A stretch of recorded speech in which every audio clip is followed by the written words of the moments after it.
अस्सलामुअलैकुम दोस्तों। आज हम आपके लिए एक नई ईद उल अज़हा स्पेशल रेसिपी लेकर आए हैं। इसका नाम मटन पुलाव है और इसके इंग्रेडिएंट्स हमने आपको पहले ही शो कर दिए हैं। अब रेसिपी की तरफ चलते हैं फौरी तौर पर। इसका फर्स्ट स्टेप प्याज लाल करने का है, जिसके लिए हमने 3/4 कप ऑयल लिया। इसमें हम 2 प्याज डाल देंगे। अगर आप चाहें तो इसमें से थोड़ी सी प्याज बचा लीजिएगा ताकि हमारे आगे वाले स्टेप में ये काम आ जाए। इस प्याज को हम दरमियानी आंच पर लाल कर लेंगे। अब ये प्याज लाल हो चुकी है और आप देख सकते हैं कि इसका कलर कैसा है, गोल्डन ब्राउन कलर है इसका। अब हम अपने सेकंड स्टेप की तरफ जाएंगे, जिसमें हमने एक कपड़ा लिया। उस कपड़े में हमने अदरक का 1 इंच का टुकड़ा, सफ़ेद जीरे का 1 चम्मच लिया। इसमें गरम मसाला डाला। गरम मसाले में शामिल हैं 8 लौंग, शाहजीरे का 1 चम्मच, जायफल 1/4 पीस, जवेत्री 1 पीस, काली मिर्च 12, बड़ी इलायची 2 और दालचीनी के 2 टुकड़े शामिल हैं, जो कि 1-1 इंच के हैं। अब हम इसमें सौंफ डाल देंगे 1 चम्मच भर के। जो हमने ज़ीरा लिया था वो 1 टीस्पून लिया था और जो हम सौंफ लेंगे वो 1 टेबल स्पून लेंगे। अब ये सारा सामान जब हमने कपड़े में डाल दिया तो हम इसकी एक पोटली बना लेंगे। कपड़े में अच्छी तरह से इस सामान को बांध देंगे। टाइट बांधिएगा ताकि ये भगोने में खुल ना जाए। अब हम चलते अपने थर्ड स्टेप की तरफ, जिसमें हमने गोश्त लिया आधा किलो। अब इस गोश्त में हमने पोटली रख दी जो कि पहले तैयार की थी, जिसमें सौंफ, गरम मसाला, ज़ीरा वगैरह शामिल थे।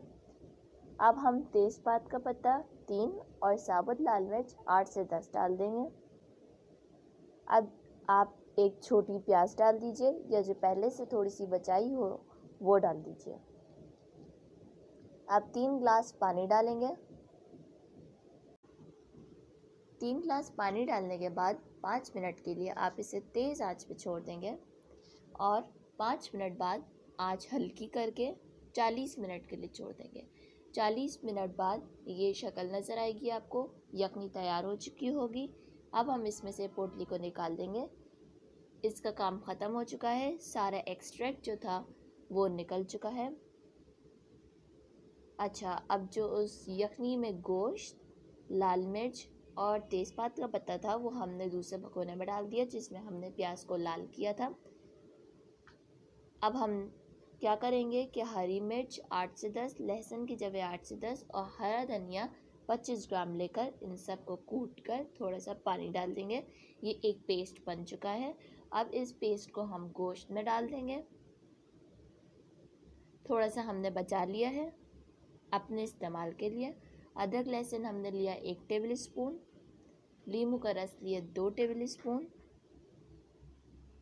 और अब हम इन सारे इंग्रेडिएंट्स को मिक्स कर लेंगे। मिक्स कर लेने के बाद हम इसमें दही डालेंगे 125 ग्राम या आधा पाव। अब ये सब कुछ डालकर हम 5 मिनट के लिए दरमियानी आंच पर छोड़ देंगे और इसके बाद हम इसे भून लेंगे। 5 मिनट बाद हमने जब भून लिया तो भूनने के बाद हम 1 घंटा पहले भिगोए हुए चावल डाल देंगे। चावल आधा किलो हैं, जितने हमने गोश्त लिया उतने ही चावल लिया। इन्हें 1 घंटे तक हमने भिगोया। अब इसमें हम स्टॉक डाल देंगे, यानी यखनी का पानी डाल देंगे। इसमें कोई एक्स्ट्रा पानी नहीं जाएगा, सिर्फ और सिर्फ यखनी का पानी जाएगा। अब हम इसको थोड़ी देर के लिए तेज़ आंच पे करेंगे। जब उबाल आ जाएगा तो हम इसको 10 मिनट के लिए हल्की आंच पे कर देंगे। हमने इसमें आलू भी डाले हैं, ये आपकी चॉइस है, अगर आप चाहे तो डाल सकते हैं। हमने उबाल के डाले इनको। अब हम लाल प्याज बिछा देंगे जो कि हमने सबसे पहले लाल की थी। अब हम इसमें पिसा गरम मसाला छिड़क देंगे जो कि 1 टीस्पून है, 1 चाय का चम्मच। अब हमने इसको मज़ीद 10 मिनट के लिए ढक दिया। 10 मिनट बाद अब आपका मज़ेदार सा पुलाव तैयार है। अब आप इसको बस सर्व कीजिए और खाना शुरू कर दीजिए। ये आपका यखनी पुलाव तैयार है, यखनी मटन पुलाव। अब हम इसको डिश में डालने जा रहे हैं। हमने डेकोरेशन के लिए इसमें कच्ची प्याज जो कि रिंग्स में काटी हुई थी बिछाई, और अब बारी है इसकी टेस्टिंग की, जिसके लिए मैं बहुत ही ज़्यादा एक्साइटेड हूँ क्योंकि ये बहुत ही मज़ेदार सा पुलाव है।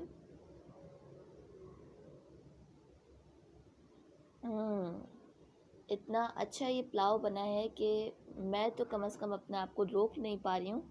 अगर आपको ये रेसिपी पसंद आई तो इसे लाइक कीजिए, शेयर कीजिए और कमेंट करके हमें ज़रूर बताइए। अगली वीडियो तक के लिए खुदा हाफ़िज़।